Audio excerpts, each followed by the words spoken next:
দুবাইয়ে মঙ্গলবার হারের পর ড্রেসিং রুমেই সতীর্থদের নিজের সিদ্ধান্তের কথা জানান ৩৫ বছর বয়সী অজি অধিনায়ক স্টিভেন স্মিথ। ভারতের বিপক্ষে চ্যাম্পিয়ন্স ট্রফির ম্যাচটি ওয়ানডেতে স্মিথের শেষ ম্যাচ হয়ে রইল। তিনি বলেন, প্রতিটি মিনিট আমি উপভোগ করেছি, অসাধারণ সময় কেটেছে, দারুণ কিছু স্মৃতিও আছে।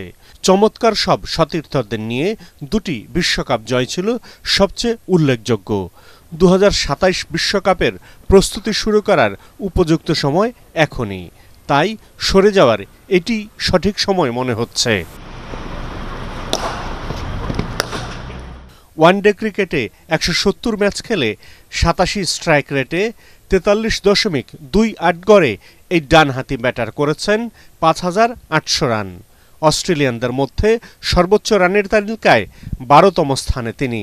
১২ সেঞ্চুরির সঙ্গে 50 আছে ৩৫টি। ২০১০ সালের ফেব্রুয়ারিতে মেলবোর্নে ওয়ানডে ক্রিকেটে যাত্রা শুরু স্টিভ স্মিথের। ২০১৫ ও ২০২৩ সালে অস্ট্রেলিয়ার হয়ে ওয়ানডে বিশ্বকাপ জেতেন তিনি। মাইকেল ক্লার্কের পর অধিনায়কও হন। পরে বল বিকৃতি কাণ্ডে অধিনায়কত্ব যায় স্টিভ স্মিথের। চোটের জন্য নিয়মিত অধিনায়ক প্যাট কামিন্স খেলতে না পারায় স্মিথকে চ্যাম্পিয়ন্স ট্রফিতে অধিনায়ক নির্বাচিত করা হয়।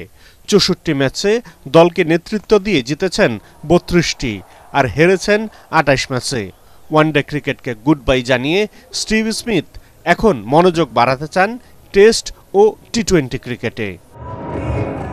পরাগ আরমান, এটিএন বাংলা।